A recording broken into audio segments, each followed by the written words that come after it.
एक राजनेता आहे, राजकारणी आहेत जे प्रखर हिंदुत्वाची भूमिका नेत केसेसवर केसेस घेत आहेत. मला याबद्दल बोलण्याची किंवा त्यांचं अजून इंट्रोडक्शन देण्याची गरज नाही.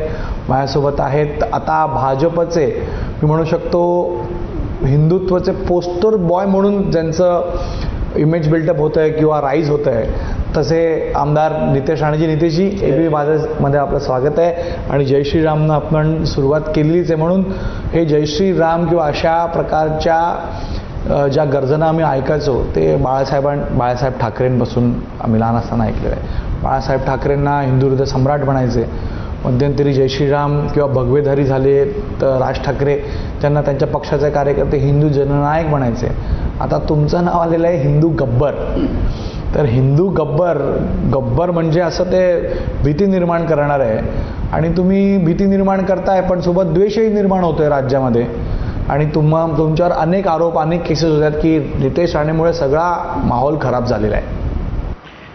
गणेशजी, आपल्या हिंदू राष्ट्रामध्ये जिथे 90% अगर हिंदू राहत असतील तर आपल्या ह्या देशामध्ये आम्ही सगळे हिंदूंची अगर बाजू घेणं, हिंदूंच्या हित जोपासणं हा कुठले गुन्हा होऊच शकत नाही. आम्ही काय कुठल्या पाकिस्तानमध्ये की कुठल्या इस्लाम राष्ट्रामध्ये हिंदुत्वाचे विषय नाही घेत आहे.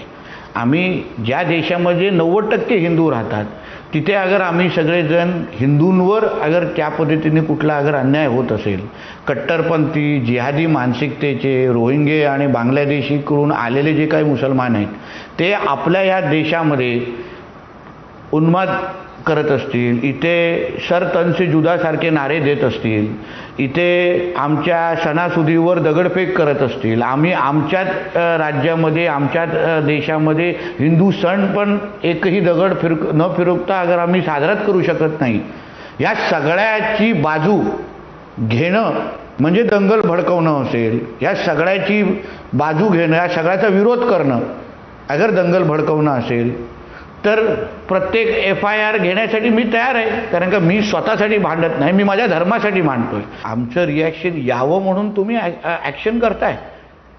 तुम्ही तुमची सणासुदी व्यवस्थित पद्धतीने साजरा करा ना.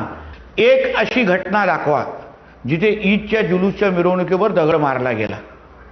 एक अशी घटना दाखवा. पण त्याच बाजूला जेवढ्या आमच्या गणपतीच्या मिरवणुका निघाल्या जिल्ह्यामध्ये दगड मारले गेले, जिल्ह्यामध्ये मूर्त्या तोडल्या गेलेल्या आहेत. हा द्वेष कशाला?